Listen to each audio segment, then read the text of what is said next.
Fala pessoal, tudo bem? Aqui quem fala é Paulo Emílio e eu queria dizer para vocês que estamos começando hoje um projeto muito legal, um podcast Vida IMD.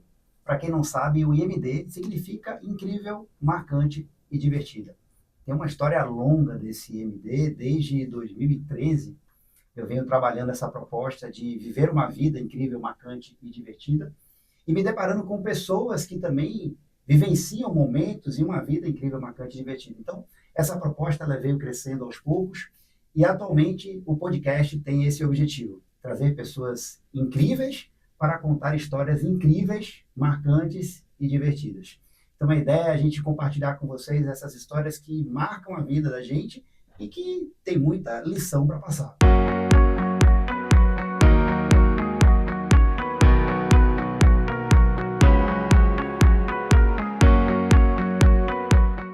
E hoje, nosso primeiro encontro aqui, eu estou trazendo um grande amigo, César Almeida. Fala, Paulo Emílio. Esse Fala, cara pessoal. que é baiano, natural de Itabuna, mora em São Paulo, é jardineiro, trekking de carteirinha, e a conversa, inclusive, é sobre um trekking que é o Vale do Pati, a gente vai falar um pouquinho sobre isso, casado. Então, meu amigo César, obrigado por ter aceitado o convite. Eu que agradeço estar aqui, né? A alegria de a gente poder conversar e você está falando que eu sou baiano, né? Eu sou baiano, eu costumo dizer que eu sou baiano, nascido em Itabuna, natural de Itabuna, filho de Bicaraíba, foi onde eu me criei, né? Mas eu não sou natural de lá. Casei com Salvador, onde eu tenho um papel passado, o Salvador me deu esse A esposa é baiana também, não? A esposa é soteropolitana. Soteropolitana. Aí casei com Salvador porque a cidade me deu o título de cidadão soteropolitano, mas acabo vivendo em São Paulo mais até do que aqui em Salvador, mas divido nas duas. Peguei então, você numa dessas viagens aqui para Salvador. Bom, aqui na Bahia peguei você, lá ele, né? Boa! Mas uma dessas viagens aqui para Salvador para fazer essa entrevista, esse bate-papo. E eu estou muito feliz de a gente poder começar isso aqui hoje, estar presente aqui no Vida IMD e que seja de muito sucesso. Vou adorar curtir as histórias é muito bom. Pois é, então vamos falar de histórias. Vamos falar dessa Vida IMD. A gente está aqui para falar do Vale do Pati. Acho que talvez seja a história principal que a gente vai falar aqui, né? O César fez 4 vezes, gente, o Vale do Pati. Só para dar uma ideia para vocês, o Vale do Pati fica na Chapada e o percurso do Vale do Pati ele é de 3 a 5 dias, então depende do caminho que você vai fazer.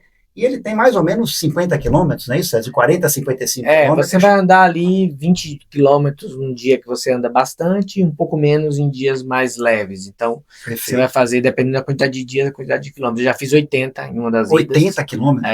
Porque foram 4 dias bem intensos.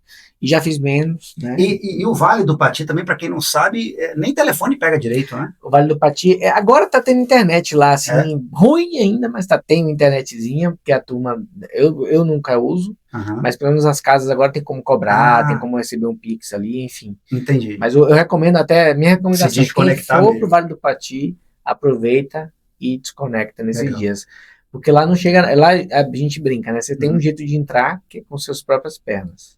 Você tem 3 jeitos de sair. Com as próprias pernas, deu tudo certo. Opa. Deu problema, você vai voltar ou num helicóptero, porque realmente você tá muito mal, ou, se não for tão ruim assim, numa mula. São 2 formas de sair a mais do que as pernas. Você falou o negócio, César. Eu, graças a Deus, eu também já fiz o Vale do Pati uma vez, eu fiz menos que você. Mas vai chegar o momento que eu vou contar uma história sobre esse negócio da mula. Eu vou complementar um pouco da sua história contando essa também, que eu tenho de uma mula no Vale do Pati. A mula, inclusive, é um transporte muito importante, porque ele carrega todo, né, o suprimento de alimentos, toda a parte de recursos que as pessoas que moram no Vale utilizam são as tropas através da mula que levam. Você fez a primeira vez o Vale do Pati em que ano? 2022. Foi 2022, aquele pós-pandemia ali, a gente estava ainda... você fez o Vale do Pati? Então, essa é uma história interessante porque não tem uma explicação lógica assim, sabe? Não tinha um desejo lógico e racional. E foi interessante porque eu tinha feito uma viagem, eu tinha feito um grande projeto, tinha feito uma viagem de alguns dias, e aí, quando eu voltei, foi uma viagem que foi muito boa. Eu fiquei com aquela vontade de continuar viajando. E aí, eu acabei lembrando de um dia que eu tive na pandemia que foi... Eu acordava muito cedo daquela época que a gente estava bem... Você está falando logo pós-pandemia, né? Isso. E no auge da pandemia, quando a gente estava ainda muito recluso, usando máscara para sair de todo lugar, não podia aglomerar, eu acordava muito cedo, lia muito. E em um desses dias eu tive essa intuição de que eu devia ir pro Vale do Pati. Comecei a ficar com isso na cabeça. E aí, resultado, nessa época eu estava com a agenda tranquila e era um feriado, assim, acho que era Corpus Christi. E aproveitei o feriado e fui. Então foi essa, assim... Mas você pegou um guia, você contratou uma agência? Isso, eu contratei uma agência, a agência que me levou a primeira vez chama Vale do Pati BR, né? A Camila e o Brunão lá são gente finíssimas. E aí foi muito legal, eu gostei muito que ela gravou um vídeo, esse vídeo da Camila é muito legal, que ela explica o que tem na mochila. E um dos grandes aprendizados do trekking é o peso da sua mochila. Ah, sim. Que no início parece leve, mas no meio em diante fica pesado. Exatamente. Além disso, né, quanto que a gente anda pesado desnecessário, porque a gente não precisa de tanta coisa. Como dá para viver com menos? Sim. Como dá para viver mais leve? Então... Já é a primeira lição, então, do Vale do Pati. Essa é você antes de entrar. No livro, inclusive, tem essa cena, né? Sim. No livro tem uma cena que eles chegam em Guiné, que é essa vila que você foi até por onde você entrou. Sim. E eles estão lá e o guia começa a falar, pessoal, vamos abrir agora as mochilas que eu vou dar uma orientação. E eles começam a conversar. E o professor, que é o personagem do livro, fala, esse exercício a gente devia fazer o tempo todo na vida. E aí, né, o Tino, que é o outro personagem principal, os dois protagonistas, pergunta, que é o executivo, como assim? E o professor começa a falar, olha, quanto a gente anda pesado, como a gente tem coisas que não devia fazer, e nas empresas também. E ele fala como tem setores que estão carregados, como tem processos que existem por um motivo no passado, mas que esse motivo já acabou e o processo não faz mais sentido. Então, os pesos que a gente carrega. E me diga uma coisa, você entrou por Guiné, né? Você falou. Uma das vezes, a primeira vez. Na verdade, 3 vezes por Guiné e 1 vez pelo Capão. Certo. E você fez algum tipo de planejamento para ir? Ou realmente você decidiu e foi, assim, só ligou para a agência e foi, ou você se preparou fisicamente? Eu tava bem em forma fisicamente. O Vale do Pati, ele não é um trekking difícil. Ele é um trekking difícil, mas ele é muito mais, na minha opinião, mental do que físico. Entendi. Então, a pessoa sedentária não recomendo que vá. Vai fazer nenhum trekking. A pessoa não vai aguentar. Uma sedentária não. Mas uma pessoa que estiver ativa, ela não precisa de um treinamento específico para ir para o Vale do Pati, porque ela vai no ritmo dela.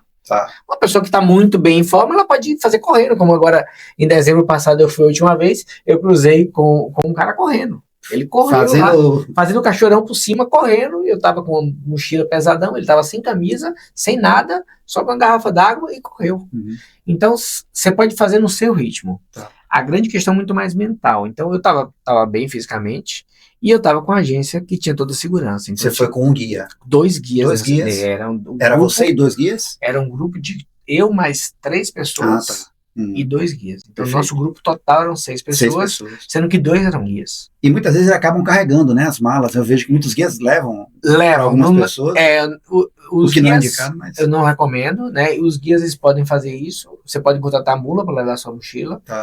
E os guias, durante o dia que você deixa a sua bagagem na base, ou mesmo no primeiro dia que você sai do Guiné, eles levam a comida do lanche durante o dia. Porque você passa o dia na trilha. Não tem lugar para você parar para almoçar. Você come na trilha, né? Aquele lanchezinho básico. Então esse lanche ali, o café, às vezes tem café também, então eles levam esse peso a mais. Agora, você entrou então, vamos lá, você entrou pela Guiné, talvez tem um chapadão, não é isso? Tem um espaço... Isso, você tem 2 entradas pro Guiné. Fala aí, quando você chega lá, você tem aquele momento maravilhoso que você vê o vale. Conte como é que é. Tem 2 entradas pro Guiné, que é uma entrada pela rampa e uma entrada pelo Aleixo. A diferença é que na rampa ela é mais longa e no Aleixo ela é mais curta, porém mais íngreme. E no Aleixo você tem a vista para trás, né, onde você estava, que é o Guiné.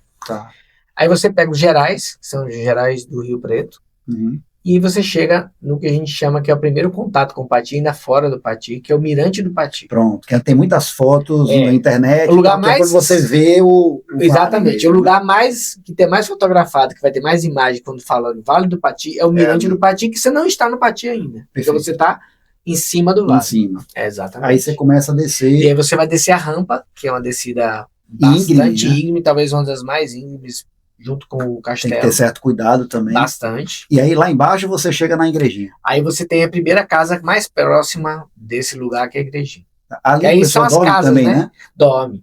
Aí tem as casas no Pati. Para quem não conhece o Pati, né, são várias casas de nativos, e a igrejinha é uma dessas casas, porque tem uma igreja né, Na nessa verdade, casa. você dorme nessas casas, né? São essas casas. Você não tem hotel, não tem pousada, nada disso, você dorme nessas casas. São alojamentos, né? As casas já têm quartos ali coletivos, alguns quartos de casal e são banheiros coletivos. Uhum. Não tem água quente. Na igrejinha é o único lugar que tem água quente. Né? Durante cedo, né? Tipo até 5h30. E a água de lá é fria, né? Muito fria. É muito maravilhoso. Eu gosto. Gosto de água fria. Uhum. Mas quem não gosta, a igrejinha é o melhor lugar para quem não gosta, porque durante o dia eles usam aquecimento solar para esquentar a água do banho. Então até umas 5h30, 6 horas da tarde você toma um banho quente. Agora, assim, pensando até na sua primeira vez que você foi para o Pati, né? O que mais te surpreendeu nesse primeiro dia de Pati, assim, marcou? Bom, a primeira surpresa, sem dúvida nenhuma, é esse lugar do Mirante, porque você vê uma foto é uma coisa, quando você chega, você vê aquela grandiosidade, é outra coisa. Então, quando você está chegando no Mirante, tipo a 1 hora do Mirante, mais ou menos, você está no Gerais, você já começa a ver os cumes das montanhas que estão dentro do vale. Uhum. Você está vendo só as pontas, assim. Um terço, talvez, aí começa a ficar visível. E você vai se aproximando, elas vão crescendo, né? Elas vão subindo, assim, como se fosse, né, um gigante em cima de você. E quando você chega no Mirante, realmente é uma coisa muito bonita. Então, acho que esse foi o primeiro momento, assim, muito impactante.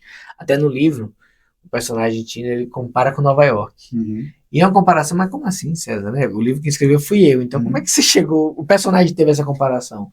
É porque é uma sensação parecida da grandiosidade, da surpresa. E aí dizem que todo livro todo livro de ficção é um pouco autobiográfico, né? Eu tive essa epifania também em Nova York, porque eu não tinha expectativa nenhuma. Eu fui a trabalho, a primeira vez que eu fui a Nova York, e eu desci no JFK, que é o aeroporto, né? Que fica em Long Island, e eu fui para Long Island, onde era a sede da empresa que eu trabalhava na época. E eu fiquei 10 dias lá. E quando eu tô muito focado, né? É muito novo, era muito focado no trabalho. Quando eu terminei esses 10 dias, eu peguei 3 dias de janela e fui para Manhattan, que aí que a gente chama de Nova York, e Nova York é a cidade muito maior do que a ilha de Manhattan. Mas aí eu fui para Manhattan. Então, quando eu cheguei em Manhattan, eu estava num carro, era até uma limusine, né, assim, bem jovem, então fiquei aquela coisa... Jovem de limusine. De limusine, que a empresa que tinha o trânsito que a empresa oferecia. E quando sai do túnel, assim, que eu tô na ilha, né, que o carro chega na ilha, que você olha aquela grandiosidade da ilha, aqueles prédios, aquela confusão, a cidade que chama a atenção, ela te impõe, né? Tem algumas cidades, alguns lugares que são um pouco assim, né? Eu tive essa mesma sensação, você me fez lembrar que agora, a primeira vez que eu fui para Paris, eu vi a Torre Eiffel de perto. Eu fui com uns amigos, e esse amigo meu, um desses 2 amigos, ele conhecia bastante, já tinha morado em Paris. Sim. E aí a gente alugou um carro e ele falou, você vai dirigindo e vai por onde eu estiver mandando. Eu falei, beleza. Aí fui dirigindo, ele vira aqui, vira aqui, vira aqui, vira aqui, vira aqui, vira aqui. Aí tem uma hora que ele virou numa cor que eu dei de cara pra torre. Eu falei, que imagem sensacional. E aí a gente parou do lado e eu vi aquelas bases da torre. Eu nunca mais esqueço esse primeiro momento que eu tive de contato visual com a torre, que foi uma coisa assim, deslumbrante também, né? E aí que veio o impacto, porque a Paris, Nova York, e para mim, no caso, o Vale do Pati, para quem quer ir, vai ver imagens, você vê a imagem. Quando você chega lá, é totalmente diferente. Então, é muito impactante. Então, para mim, esse momento, assim, a primeira, são vários, tá? Vale do Pati tem que desdobrar em vários. Esse foi o primeiro. Um desses eu quero que você me conte, se você puder agora, que é qual foi o momento mais incrível que você viveu no Vale do Pati? Se você tivesse que escolher um momento incrível, que momento, assim, foi esse? Olha, como eu te falei, né? O Vale do Pati, ele tem essa magia em vários lugares. Mas, sem dúvida, a minha segunda ida, eu escrevi o livro, me inspirei no livro. Só uma pausa, né, sim, César? Para quem não sabe, César escreveu Leader Trekking. É isso aí. E ele vai falar em alguns momentos aqui sobre essa vivência que ele teve do Vale do Pati e que levaram também ao livro. Então, por isso que de vez em quando ele cita o livro, tá aí o livro, né? Depois ele vai falar sobre ele aí. Mas... Pois é, então quando eu escrevi o livro, na verdade eu descobri, né, porque a memória da gente pega a peça, eu achei que eu tinha tido a ideia do livro depois. E aí, escrevi o livro. Depois eu revisitando uns caderninhos meus, eu levei um caderno para minha primeira ida e tá lá a ideia do livro. Então, eu tive a ideia do livro no Pati. No segundo... Na primeira ida. Na primeira. Na primeira. E o livro ficou pronto. Depois da primeira ida, mais ou menos uns 8, 9 meses. Legal. E aí como a memória traiçoeira, tanto que eu não lembrava que eu tinha a inspiração lá. Eu achava que tinha sido logo assim que eu voltei, né? Tanto que o arquivo que o livro começa, eu descobri que a hora e a data que o arquivo foi criado, eu fui buscar no meu computador, eu estava num voo. Então, assim, eu me lembro muito escrevendo durante voos. Então, eu tinha essa coisa da memória. Aí eu volto a segunda vez para checar se o que eu escrevi no livro estava honrando o Pati da minha memória. E eu fui só com um guia, eu chamei um guia que eu conheci na primeira ida, que ele não estava me guiando. Eu gostei muito dele, chama Flor. Aí eu pedi para a Flor me guiar. E aí, Paulo, eu escolhi o roteiro. E um dos roteiros que eu fiz é um roteiro que poucas pessoas fazem, que chama Cachoeirão por Baixo. Que o Cachoeirão, inclusive, tá lindo nesse momento que a gente tá gravando, que ele tá cheio de água. O Cachoeirão são, sei lá, 20 e tantas quedas d'água assim, num cânion. E por baixo, nesse dia tava chovendo muito, então tava muito bonito. Só que é muito perigoso, porque praticamente a trilha é toda em pedras. Então foi muito tenso chegar, nós dois, apesar de eu estar em forma, só com guia comigo, foi tenso. A gente, assim, ralou muito para chegar lá. E aí, quando a gente chegou, que olhou para cima, assim, aquela grandiosidade, sabe? E algumas pedras, assim, no negativo, né? Que é meio que caindo em você, assim. Foi tão absurdo que... E traz a coisa da pequenez que a gente é, né? A gente se acha muito importante, mas no fundo... Então, esse momento imponente da natureza foi esse... Nos colocar no lugar, me colocar no lugar, para mim, foi, né? De, nossa, nós não somos nada, somos um grãozinho de areia nessa complexidade, nesse mundão. E eu acho que a natureza, a imponência desse lugar, assim, me colocou no meu lugar, que é de insignificância absurda, sabe? Eu acho que esse foi uma coisa, assim, que me marcou muito. E, além desse momento incrível, provavelmente você viveu, assim como eu vivi, várias experiências, né? São experiências que gravam. Eu quero contar uma minha também. Boa, mas eu quero te ouvir primeiro. Que experiência mais te marcou no Vale do Pati? É dessa que você vivencia e que você fala, putz, essa experiência me marcou demais. Poxa, foram muitas experiências que marcaram. Para mim, sempre talvez a mais recente sempre fica mais forte. Ter ido agora a última vez que eu fui, né, há poucos meses atrás, sozinho. Então foi a primeira vez que eu resolvi me arriscar ir sozinho. Mas foi um risco calculado, eu estava com rádio, eu tinha minha orientação de pessoas muito experientes que fazem a trilha há muito tempo, guias de lá, donas de agência. Então eu conversei com muita gente, me preparei muito para isso. Estava em forma, estava bem de saúde, estava tudo certo. Mas as reservas para você ficar nas casas de lá, você fez via agência? Eu fiz diretamente nas casas. Você fez direto? Já tem contato já? Dona Raquel, Joia? Eu fiquei na igrejinha, na verdade. Já é compadre, já? Porque eu só fiquei uma noite. Eu fiz o bate e volta, eu entrei e saí. Então eu só fiquei uma noite na igrejinha, onde eu nunca tinha ficado. Eu tinha passado todas as vezes e nunca tinha dormido na igrejinha. Então foi a minha primeira noite na igrejinha, foi a última ida. Então essa experiência de ficar o dia inteiro sozinho, é claro que você encontra com pessoas, mesmo, né? Você encontra com pessoas na trilha, com sua própria carga. Eu estava pesado, porque eu estava com coisas a mais, porque eu estava com muita precaução. Então eu tinha ali água a mais, eu tinha 2 rádios, eu tinha bateria sobressalente dos rádios, eu tinha lanterna, então eu tinha coisas a mais, porque eu estava sozinho. Então foi muito marcante, assim, porque mostra também, né, que um risco calculado com planejamento sério. Nessa ida eu planejei muito, tá? Então eu passei, assim, no mínimo uns 3 meses organizando como você ia fazer e tal. Então, e você vê que você com planejamento, com orientação certa, com risco calculado, mas com a ousadia de querer fazer algo, né? Toda vez que eu falava com alguém que não me conhecia, a pessoa falava, nossa, cuidado, tal. Principalmente quem conhecia, né? O Pati, né? Fazer sozinho, né? Mas aí quando eu falei com essas pessoas que eram guias, que me conheciam, já tinham estado comigo outras idas, elas falaram, não, você consegue isso, se fizesse cuidado, tivesse cuidado. E aí eu fui me ganhando a coragem ali para tomar decisão. E foi muito importante para mim, não para provar nada, mas pela experiência de estar sozinho na natureza, sabe? Eu vou até fazer um comentário importante e levar para a próxima pergunta, né? Sobre essa questão de fazer o vale sozinho, né? Ou fazer o trekking sozinho. Você conhece o Vale do Jiquiriçá? Sim. Pronto. Existe um trekking no Vale do Jiquiriçá, que é o Caminho da Paz, e ele é um trekking de alguns dias, né?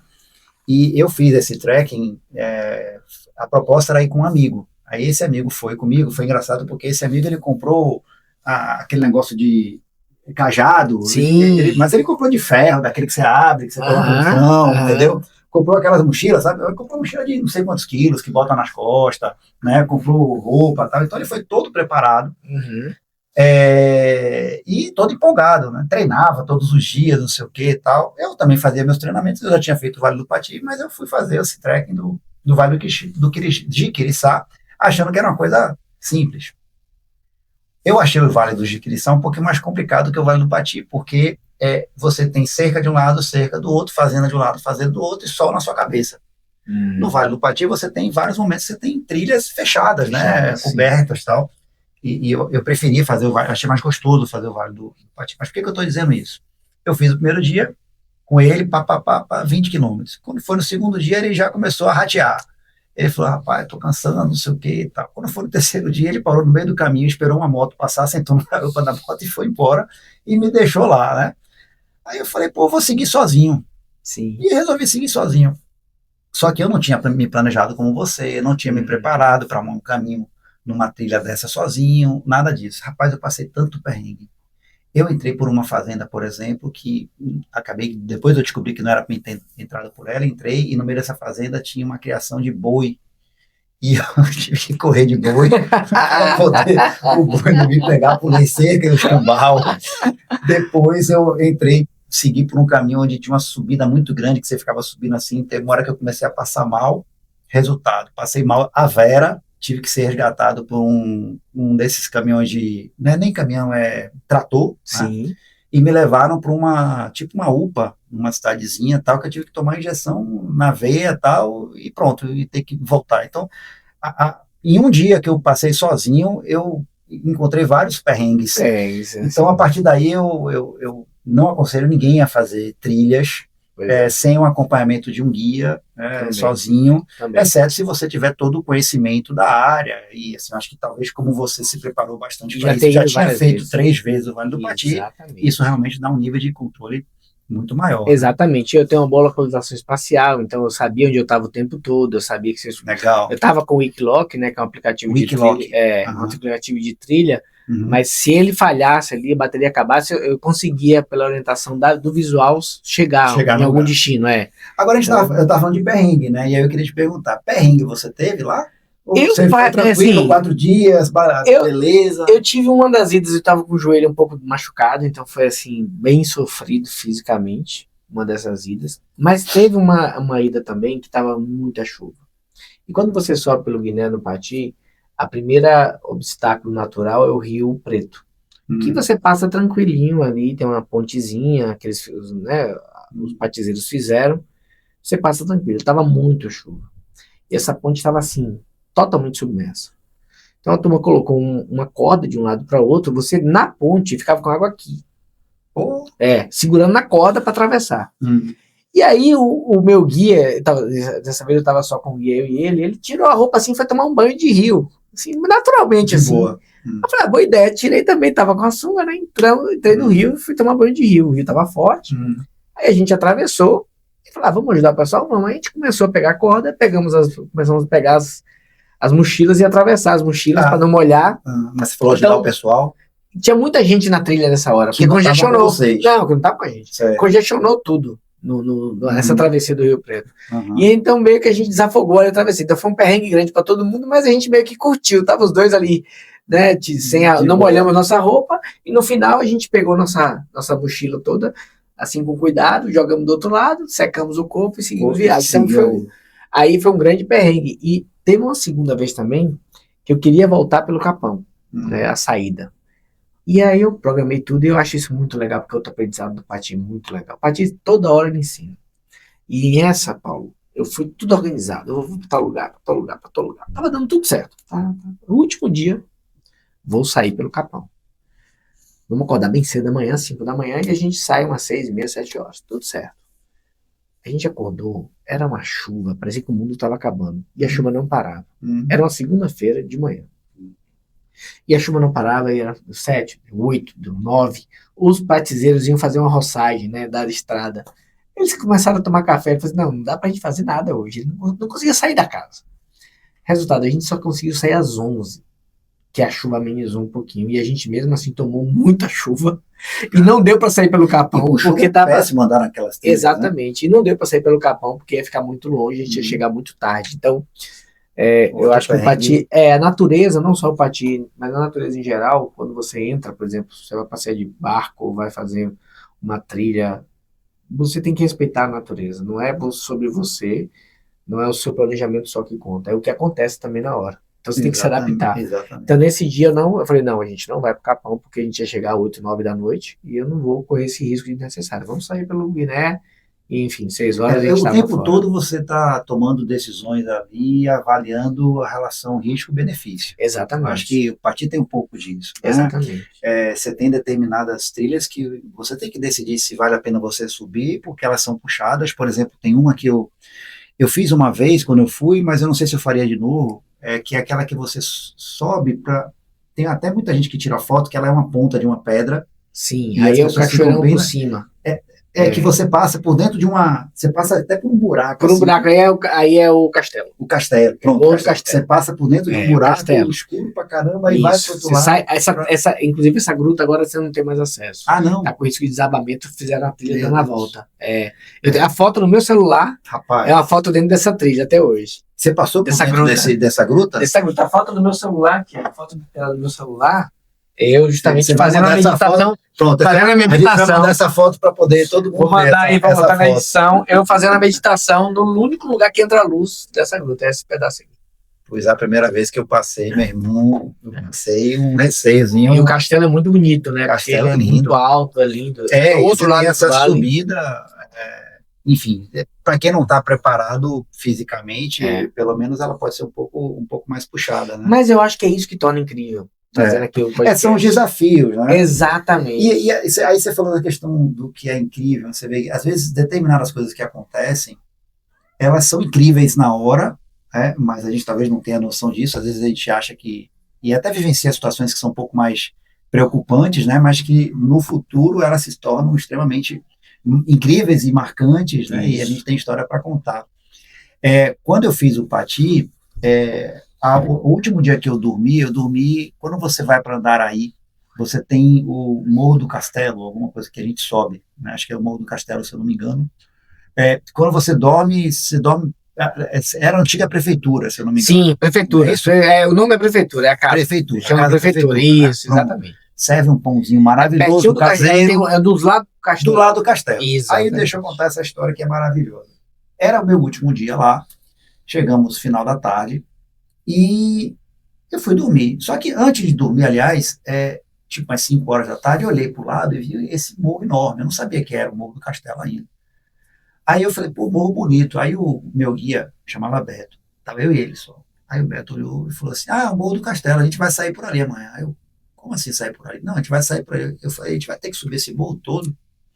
Ele falou, para sair daqui, você vai ter que subir por aqui para ir para Andaraí. Aí eu confesso que fiquei meio preocupado. Eu sou ansioso por natureza. E eu não sei porquê, nessa noite eu fui dormir e dormi mal, porque eu fiquei o tempo todo pensando no morro, na subida, né, se eu ia conseguir, se eu não ia, enfim. Eu sei que eu dormi, acordei, não estava conseguindo dormir direito. E a gente tinha combinado de sair, acho que era 4h30 da manhã, 5 horas da manhã, era bem cedo. E eu sei que a gente chegou nesse horário de 5 horas da manhã, acordou, não sei o quê, comeu o pãozinho e tal, e vamos embora, né? Aí saímos. Aí chegou na base do morro, a gente começou a subir. Lembra daquela conversa do burro? Você falou, não era em burro, né? Da mula. Da mula, né? É essa hora. Chegamos na base do morro e começamos a andar. E quando você sobe o morro, acho que você deve ter subido já, você vai assim, vai para cá, vai assim, vai para cá, vai assim, vai para cá, vai assim, para cá. E a gente foi subindo, pá. E eu comecei a achar que estava demorando. E aí eu perguntei para o Beto, tá muito longe ainda? Ele falou, um pouquinho. Aí eu comecei a ficar ansioso, e eu comecei a ouvir meu coração. O que é ouvir seu coração? Você está andando, você não bota o ouvido assim no peito, você ouve o batendo forte. Eu falei, rapaz, acho que eu estou tendo uma crise de ansiedade. E aí eu andando e ouvindo o coração batendo forte. Aí eu falei, Beto, se acontecer algum problema comigo aqui, o que a gente faz? Aí ele parou, olhou pra minha cara e falou, rapaz, problema. A resposta dessa pro ansioso é a pior coisa que pode acontecer, né? Aí ele olhou pra minha cara e falou, problema. Eu falei, pô, qual é o problema? Ele falou, porque não tem jeito. Eu falei, como não tem jeito? Aí ele falou, seu Paulo, Eu tenho uma alternativa que é pegar uma mula lá embaixo, então vou ter que descer tudo, o senhor vai ficar aí passando mal. Aí eu vou descer, vou pegar uma mula, voltar, torcendo porque o senhor está ainda passando mal, né? Pegar o senhor para te levar para Andaraí, né? Eu digo torcendo que o senhor está passando mal, porque o senhor pode ter morrido já, então é melhor que eu te encontre passando mal, né? E aí pegar a mula, subir e tal, essa é uma alternativa. Aí eu falei, mas e helicóptero? Ele falou, aqui não chega helicóptero. Nessa posição que a gente estava, né? No Morro do Castelo não tem como. Nessa posição não tem como chegar helicóptero. Eu falei, rapaz, só assim. Ele falou, senhor Paulo, fica tranquilo, não estamos com pressa, respire, né? E depois a gente vai. Aí eu respirei e tal, aquela coisa de tentar trazer o corpo para o momento presente, né? Aí beleza, me recuperei, começamos a andar. Meu irmão, aí a gente começou a andar, Beto na frente e eu atrás. O que eu percebi? Até aquele momento, eu ficava olhando para a curva. E quando virava a curva, eu já via que tinha outro caminho até a próxima curva. E quando virava a curva, tinha outro caminho. E aquilo ia aumentando minha ansiedade. Aí eu comecei a olhar para o calcanhar de Beto. Então, em vez de olhar para frente, eu olhava para o calcanhar dele, eu olhava para o chão. E ele andando e olhando para o chão, olhando para o chão, olhando para o chão. Fazia a curva, eu estava olhando para o chão. Eu não sabia mais quando é que era o limite, quando é que era o fim, estava olhando para o chão. E aquilo me fez bem, não sei porquê. E fiquei com isso para mim, de que muitas vezes eu preciso estar olhando só para o calcanhar de Beto.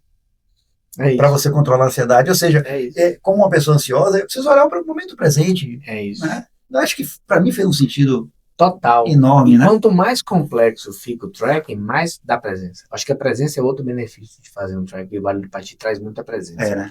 São duas coisas que trazem presença para mim no Pati. Primeiro, o ambiente. Toda hora ele te chama para olhar. Ele te chama para presença. Novas, né? Você está vendo uma coisa, é uma paisagem, é uma natureza, é um bichinho, uma cobra passando, um pássaro cantando. Esse que eu fiz sozinho, eu fiquei muito observando os pássaros. Então, como eu estava sozinho, eu via um pássaro, eu parava, curtia, ficava ali. Que a gente nem faz isso no nosso dia a dia muitas vezes. Exatamente. Tudo, e no grupo você tem muito barulho, então às vezes você não ouve, as pessoas conversam, tem o barulho da caminhada, da bota. Então, como eu estava muito sozinho, eu observei muito pássaros, né? Então, a presença vem do ambiente. E você, como cara da jardinagem, né? Adoro. E as plantas também, parava, olhava as plantas. Tem plantas lá, né, que são endêmicas de lá. E a segunda coisa é o grau de dificuldade, porque quando você vai cansando, a única coisa que você tem que fazer, a única coisa que você faz no Pati, a gente brinca, é andar. E quanto mais você está cansado, mais você só tem que olhar para o próximo passo. Então, você tem que olhar onde você bota a mão, onde você coloca a bota, onde você pisa, onde você se apoia, se você está com cajado, se você vai segurar numa pedra, se você vai subir. Então, essa dificuldade vai dando flow, vai dando a presença. De você, exatamente. De você viver esse momento. E ela é tautológica, né? Ela não tem um benefício. Você não tá. Aí que tá, né? O tracking, para mim, ele não é uma coisa para atingir um pico.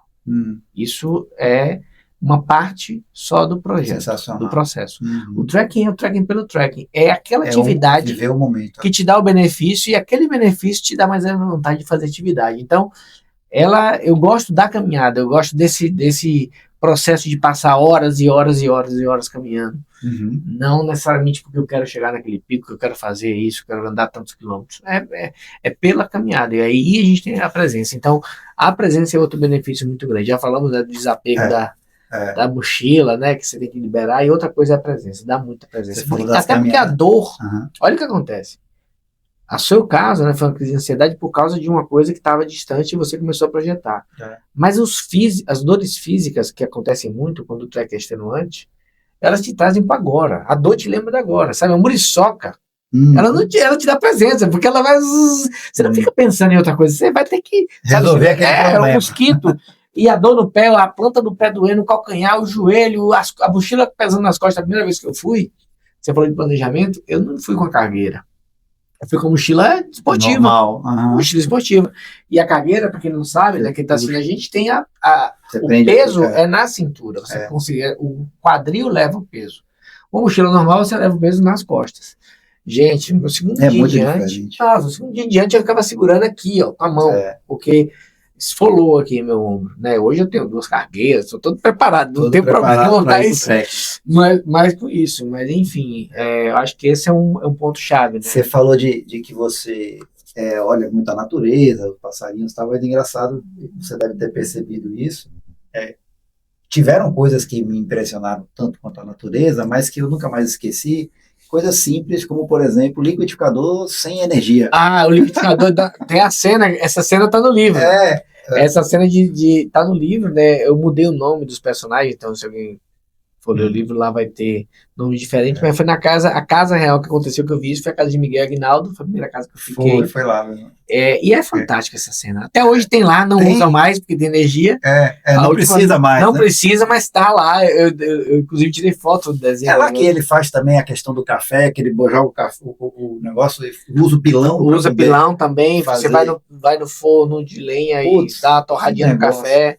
É fantástico. Você sabe, eu acordei de manhã lá, pãozinho caseiro. Pão feito lá. Café no pilão. E suco no liquidificador sem energia. Nossa, olha. Surreal. Falando em café, o café da Chapada é maravilhoso. Que não sabe, é um dos melhores do Brasil. Já tem prêmios internacionais, né? E já tomei cada café no Vale do Pati. Porque as pessoas levam café e tal. E de repente você tá ali conversando, né? Quer tomar um cafezinho? Cara, você no meio de uma trilha que não tem nada, só a natureza, e alguém me sai com um café maravilhoso. Nada ali. Tá aí, ó. Experiências mais maravilhosas do Pati foi tomar alguns cafés, por exemplo, no Cachoeirão por cima, no Cachoeirão por baixo, lá no castelo, oferecido por outras pessoas que estavam fazendo trilha. E o silêncio, o ritmo e a pausa são 3 elementos importantes, né? No caminho. E qual dos 3 você acha que você vivenciou mais e por que eles são tão importantes? O silêncio, por exemplo, então, a gente não vivencia, né, toda hora aqui, né? Pois é, eu acho que o silêncio ele é uma das coisas que traz muito benefício quando você está no trekking. O trekking ele também é um jogo mental. Ele não é só um jogo físico. Porque ele é mental porque você está negociando com você o tempo todo. Está negociando se seu cansaço, está negociando se você anda mais um pouquinho, se você bebe água agora daqui a pouco. Se você olha, aprecia a natureza, você reclama. Então, o jogo mental está acontecendo o tempo todo. Então, o silêncio, ele proporciona, quando você está numa situação extrema, que é um trekking de dificuldade, um autoconhecimento, uma reflexão. Então, acho que eu recomendo até quem for fazer o Vale do Pati, Paulo, que reserve pelo menos um turno para fazer praticamente em silêncio. Combina com o guia, combina com o grupo. Pessoal, legal. Eu vou andar um pouco afastado aqui do grupo, um pouco mais atrás, um pouco mais à frente, na minha. Até à noite lá, o silêncio é sensacional. Não, à noite. Se você pegar um céu estrelado. À noite, o céu está, assim, noites de, principalmente lua nova, né, que é a lua que não tem luz, à noite fica o céu estrelado, é uma coisa mais linda que existe. E tem essa coisa do silêncio relativo, porque a natureza está sempre em movimento. Então é um silêncio, assim, de vozes humanas. Mas da nossa cabeça não tem silêncio, e toda hora tem alguma coisa acontecendo. É um vento na árvore, é um pássaro, é um animal, é um grilo. O mais difícil é silenciar a própria cabeça. Né? Isso aí a gente não consegue. Então acho que esse é um ponto. E você falou sobre a questão do ritmo. Isso é uma coisa legal. Quando você está fazendo um percurso de longa distância, e as pessoas confundem velocidade com pressa. Não tem nada a ver. Né? Sou veloz. Você é veloz ou é apressado? Sabe? Sim. O ritmo, você pode ter bastante ritmo e não ser apressado. E não precisa estar, sabe, absurdamente veloz. Então, você tem que dosar. Você não adianta, e você tem que dosar. Primeira coisa, você tem que dosar o ritmo. A segunda coisa, as pausas. Porque você não consegue, numa distância grande, por 4, 5 dias, manter ritmos ininterruptos e muito rápidos, se você não for um ultra, sabe, maratonista e estiver treinando para isso. E tiver com esse foco. Mas eu acho que esse é um ponto-chave. Então, e aí tem um lance de descansar antes de cansar. Então você não deve chegar no limite, né? Exatamente. Eu não gosto de comparações mecanicistas, mas essa é muito didática. Você não deve encher o tanque do carro quando ele acaba. Você faz o quê? O recomendado é no meio, né? Não na reserva. A reserva está no limite. Mas o recomendado é que quando você atinge o meio, a partir do meio, a hora mais conveniente você abastece. Por quê? Quando você precisar, o carro está com o tanque cheio. A mesma coisa. Então você não vai deixar, nossa, agora não aguento mais, preciso parar. Não, você tem que ir parando ao longo do dia, ao longo dos dias, para recuperar. Para você manter sempre um nível de energia legal para o que vem pela frente. Exatamente. E não deixar o corpo entrar na exaustão. Então, eu sempre que eu posso, aí falando de prática que eu adotei, e desde a primeira ida, eu tiro a roupa, eu entro no rio, eu entro na cachoeira. Assim, eu não, essa cachoeira eu não vou entrar. Eu entro em todas. É. Porque é o momento de você... Independente do frio. Independente, aí é que eu adoro o banho de água fria, porque quando você tira a bota ali, coloca na água fria, você tá relaxando o seu pé, sabe? Você tá mudando o visual, você tá tirando a roupa que tá apertando, tá marcando já que é a cintura, o cinto, a bota, enfim, a meia, né? A meia de compressão de track. Então, eu sempre aproveito esses momentos para relaxar, e eu acho que isso ajuda você a chegar mais longe. Então é uma ilusão, sabe? Deixa eu fazer logo para chegar logo. Quem disse que é Porque você tá pensando só no objetivo? Quem disse que é sobre destino? É como a vida. Né? É a vida e MD. A vida é o que é a vida? É o dia que você vai morrer? O que acontece entre o nascimento e a morte? Né? Exatamente. Então, se você está no destino, se você está focado no destino na sua vida, só pode ser a morte, porque é o único destino que existe. O que é a vida? É o que acontece do dia que você nasce ao dia que você morre. Então, para você viver esses momentos da vida, você precisa exercitar essa presença e precisa ter esse ritmo. Não vai ser a toque de caixa. Legal. Eu tive mudando de assunto, mas na mesma lógica, quando eu fiz faculdade, né, eu já trabalhava. Trabalho desde muito cedo, trabalho desde os 14. E aí, a minha faculdade eu estudei à noite, curso de economia, e no último ano, o último semestre, aliás, eu tinha que me formar. Para me formar, eu precisava pegar um número X de matérias, que ia me ter aula assim, todo semestre, sem nenhum espaço vago. Cara, eu já trabalhava desde os 14, já estava com 22. Então, eu já tinha, assim, 8 anos de experiência profissional quando estava me formando. Dirigia para ir para a faculdade 70 quilômetros e voltava, à noite, depois do trabalho. Eu tomei uma decisão, falei, eu não vou fazer em um semestre, eu vou fazer em 2. E eu bloqueei 3 dias no semestre, 3 dias no outro semestre, e eu tinha 2 dias livres, 2 noites livres, né? Se eu não tenho nada, eu tinha assim, a quarta-feira só tinha o primeiro horário, né? A quinta-feira só tinha o primeiro e a sexta não tinha aula, uma coisa assim. O primeiro semestre, o outro eu tinha sexta, mas não tinha quinta, enfim. Estou contando essa história, por que eu tomei essa decisão? Porque eu fiz a seguinte conta, eu falei assim, vem cá, quando eu tiver, sei lá, 60 anos, 70 anos, vai fazer diferença esses 6 meses a mais me formado? Eu já era profissional, não ia mudar nada, não ia, porque eu ganhei o diploma, virei economista, minha carreira mudou, não ia mudar absolutamente nada.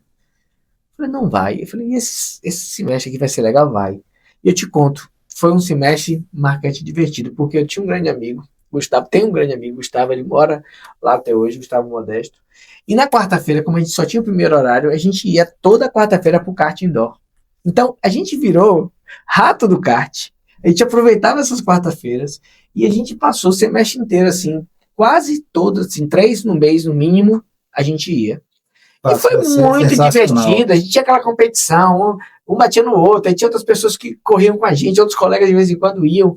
Então foi um semestre maravilhoso por causa dessas quarta-feiras andando de kart. E eu nunca esqueci do kart, e talvez as disciplinas que eu estudei, claro que esse conhecimento ficou, mas não foram tão marcantes e divertidos quanto foi esse e é um amigo que eu tenho até hoje, que eu prezo essa amizade até hoje. Voltando para o teu livro, você no livro tem uma passagem dele que você fala de uma mulher de branco. E aí eu queria que você contasse rapidamente assim, o que é essa mulher de branco e se ela existe. Boa. Bom, depois que escrevi, eu não tinha intenção de escrever um livro de ficção. Essa mulher de branco é dentro do Pati? Dentro do Pati. Eu nunca tive a intenção de escrever um livro de ficção, nunca foi um desejo. Ele veio, foi uma inspiração que veio no Pati. Eu estava escrevendo um outro livro. Mas então ele é ficção ou ele é autobiografia? Ele é ficção. Ele é ficção. Ele é um livro de ficção. Tá. 100% ficção. Então os personagens que estão lá são totalmente inventados por mim, são fictícios.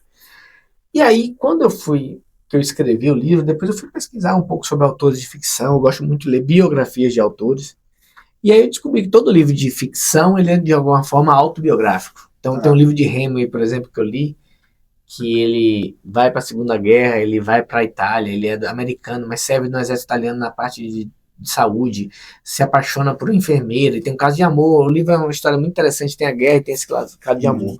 Aí quando você vai ver a biografia do Hemingway, ele é americano, ele foi para a Segunda Guerra, ele foi para a Itália, ele serviu no exército italiano, então tinha todo o contexto, mas na verdade ele teve essa mulher que ele apaixonou deu um chute na bunda dele. No livro não tem essa história, a história está ressignificada.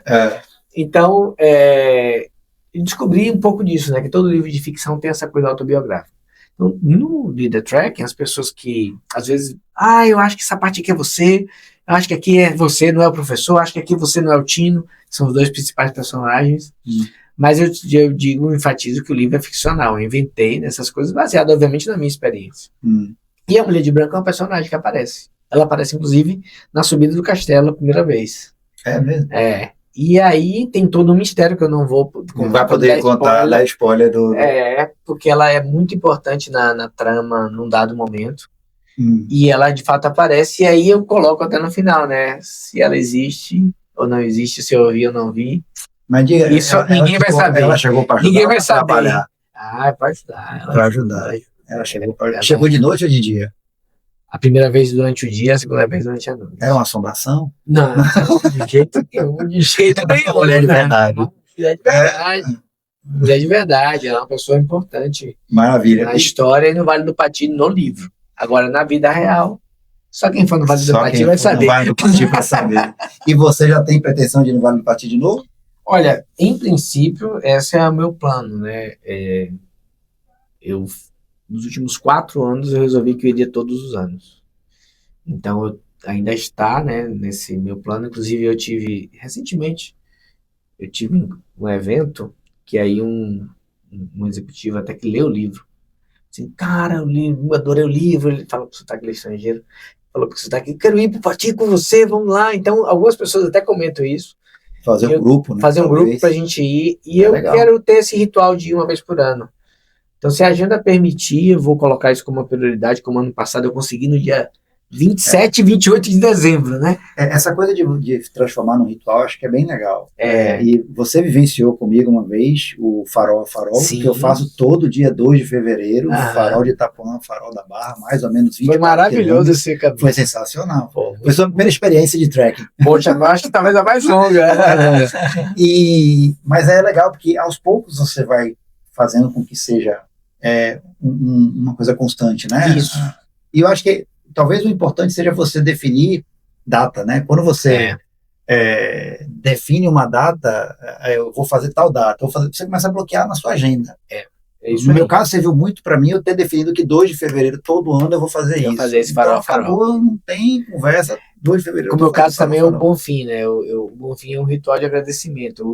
Como eu uso o Pati, né? Hoje é um ritual de agradecimento. Eu acho que o livro foi um grande presente para mim.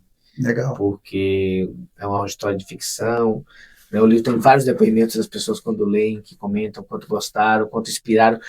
Tem histórias de pessoas que foram para o Pati porque leram o livro. E tem história de pessoas que leram o livro no Pati porque acharam o livro lá e compraram ou leram de alguém que tem lá nas casas. Vende lá também. Tem lá algumas casas, né? Isso foi engraçado. Eu lancei o livro e eu tive convite para lançar em outra cidade. Eu lancei em Salvador. E aí, Paulo, foi setembro. Eu não conseguia lançar em outra cidade. Eu acabava bloqueando porque parecia que eu tinha que ir no Pati primeiro. Então eu peguei o livro, coloquei nas costas, contratei a agência e nós fomos. Eu fui lançar o livro, entre aspas, nas casas. Então eu passei em todas as casas que eu estive, e mesmo as que eu não estive, e eu ia lá e eu agradecia por honrar aquele lugar, por estar lá, e pegava uma versão autografada. Legal. E eu doei alguns para eles venderem. E aí ficaram alguns lá. Eu doei alguns para eles venderem nessa primeira ida. Então, eu fiquei livre para lá. Aí eu fiz um monte de palestra no Brasil todo sobre o livro, em vários lugares, depois que eu fui. Porque parecia que eu estava devendo, sabe? Eu tive muito cuidado de honrar as pessoas de lá, né? Afinal de contas, eu sou uma pessoa que fui, né? Tive essa oportunidade de ir, aproveitar daquele lugar, mas quem está lá, quem são os guardiões daquele lugar são os patizeiros, né, como a gente chama. São as famílias, né, descendentes das famílias e pessoas que estão lá, alguns nasceram lá. Então, eu tive esse muito cuidado. Eu fui convidado para uma feira literária em Andaraí. Olha só. E foi muito bacana, porque existia um preconceito, entre aspas, das pessoas. Quem é esse cara, né, sei lá, de Salvador, de São Paulo, que escreveu um livro aqui sobre o Vale do Pati, que é nosso, né? Tinha essa relação assim, eu não sabia. E eu fui convidado para ir para a feira literária, e a pessoa que me convidou, até depois eu soube que ela foi criticada, porque se chamou e tal. Enfim, era o único livro também sobre a cidade, né, sobre a região, porque o meu livro é situado lá. Sim. Então, de toda a feira literária, o único que falava da cidade era o meu. Especificamente, Eu tive na de Mucugê a mesma coisa, o único que falava, porque o Vale do Pati ele é composto de 3 cidades, né? É Palmeiras, que é a cidade do Vale do Capão, na verdade chama Palmeiras, Andaraí e Mucugê. Essas 3 cidades compõem ali o Vale do Pati. Então foi muito legal ter ido lá conversar com as pessoas, elas verem que eu tinha esse cuidado de honrar, né, de não me apropriar de nada, mas me apropriar da minha experiência. Essa é minha, essa eu não posso levar. Pro mundo. E divulgar o lugar da forma mais, assim, respeitosa que eu pudesse. Tanto que a minha segunda ida, ela foi muito nesse lugar exploratório, assim, de conversar com as pessoas mais do que o trekking. Então eu conversei muito com o Grace lá, filha de Dona Raquel, com o João, na casa de João, na casa de Dona Raquel. Porque Grace foi ótima, porque ela, né, era um dia de semana, então não tinha ninguém hospedado na casa, a gente ficou horas e horas conversando à noite, e ela me contou muitas histórias, e eu pude validar coisas que estavam no livro, e eu pensei até em incluir coisas novas que eu fiquei descobrir, mas eu percebi que não era a pegada do livro, né, um pouco, por exemplo, o Jaré, que é uma coisa que está muito, muito bem escrita no Torturado de Itamar Vieira Júnior, que ele fala do Jaré, que essa religião só existe na Chapada Diamantina, e que eu fiquei sabendo na minha segunda ida, dos rituais do Jaré, como é que acontecia. Eu ainda pensei em incluir no livro depois, o livro já estava pronto. E uma intuição me disse, não inclui. Não inclui, isso não tem nada a ver com você. E eu não tinha lido o Torturado ainda. Foi engraçado que logo não depois... Não tinha necessidade de você incluir. Logo depois eu tomei a decisão de não incluir. Logo depois eu li o Torturado e falei, gente, que ainda bem que eu não incluí, porque isso aqui ia ficar muito... Sabe, o Torturado tá muito bem feito, tá lindo.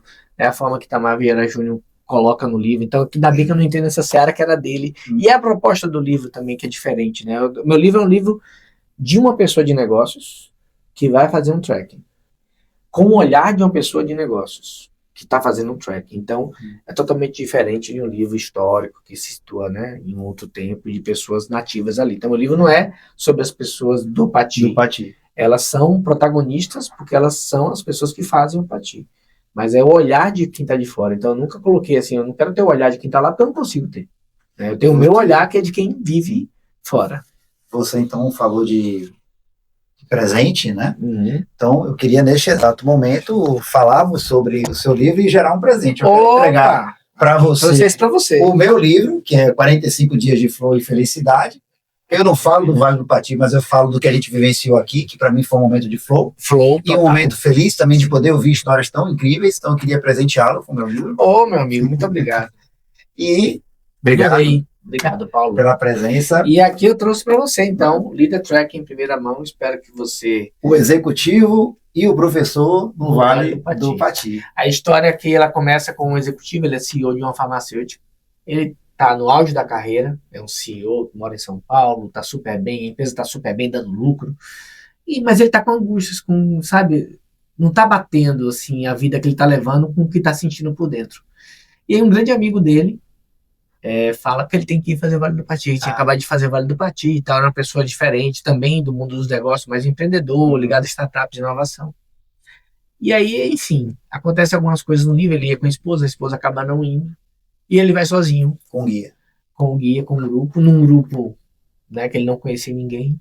E ele aparece lá de paraquedas, praticamente, no Vale do Pati. E a conversa dele com o professor, que também é outro membro do grupo, que vão gerando essas reflexões de autoconhecimento, né, dele refletindo sobre a vida dele, sobre o casamento, sobre a empresa, sobre os negócios, sobre a carreira. Legal. E sobre os comportamentos. E aí os outros personagens também vão interagindo nessa trama, né? Então tem os guias, né, que acontecem, tem os colegas de turma, mas os principais diálogos aí são entre o professor e o Tino, que é o executivo. Então essa é a história então, ele tem um aprendizado ao longo do Vale do Pati com esse professor. Exatamente, e eles voltam para a vida e aí eles implementam algumas dessas mudanças que eles acreditam, que são tem muita inspiração, né, nos meus trabalhos com executivos. Lembra que o mundo executivo? Eu lembrei, não sei porquê. É um pouco diferente, porque o mundo executivo é muitas conversas sobre ele, as reflexões. Esse livro é um livro de ação. Então é um livro que acontece, é ação o tempo todo. Então o livro está acontecendo, eles estão andando e está tendo uma reflexão baseada no que está acontecendo na ação ali. Legal. Então ele tem essa nuance. E aí as pessoas falam muito no executivo por causa do nome, né, e tal, e eu falo assim, caramba, o nome, a gente até queria um nome diferente para não remeter, mas depois o nome encaixa, né? Livro é uma coisa assim, a editora com o autor vão sugerindo ali. Então, quando esse nome encaixou tão bem assim, que a gente corre no risco de ficar remeter a um livro super famoso, a gente vai bancar ser assim. Então, E a acabamos história, como ela escolhendo. acontece num lugar tão maravilhoso como o Vale do Pati, assim, a experiência, ela deve ser uma experiência sensacional da história toda dentro do Vale do Pati. Exatamente, e fora também, porque o que acontece no Pati, acontece na vida. Então, o que acontece numa experiência incrível, marcante e divertida, você leva para sua vida. Sim. Eu tenho uma lista, né, de experiências que eu quero ter na minha vida. E tem uma lista grande de shows e artistas que eu quero conhecer, que eu quero assistir. Eu fui recentemente a um show do Jason Mraz, que eu gosto. E foi uma experiência muito divertida e muito marcante, porque era sobre música, não tinha uma super produção de um show espetaculoso, mas tinha muito cuidado nos detalhes, tinha muita precisão musical, tinha muito ensaio, você via tudo muito bem feito, muito bem executado, mas era sobre música, era sobre a essência do que era aquilo. Então aquela experiência que eu vi, eu falei, caramba, sabe, não tinha muita firula, tinha a essência. E foi maravilhoso estar naquele dia, naquele momento, sabe, a limpeza do som, a plasticidade da imagem, mas ele estava de tênis, uma calça preta, camiseta preta. Então, Foi um acústico? com o violão, não, com a banda. Com a banda. Tinha baterista, percussionista, baixista, guitarrista, uma multi-instrumentista que também é vocal com ele, uma outra pessoa que também tocava sax e teclado, enfim, uma banda completa, e foi musicalmente maravilhoso. Então, é sobre isso que eu acho que é a vida. É a vida. Então, a vida é assim, né? E acho que essas experiências que você trouxe aqui, incríveis, marcantes, divertidas, que a gente leva para a memória, é disso que a gente está falando, né? A vida, quanto mais a gente puder levar isso para nossa vida, melhor. César, estamos aqui finalizando nosso bate-papo. Queria agradecer enormemente a sua presença, por estar efetivamente abrindo aqui esses papos que a gente vai ter dentro da proposta do podcast.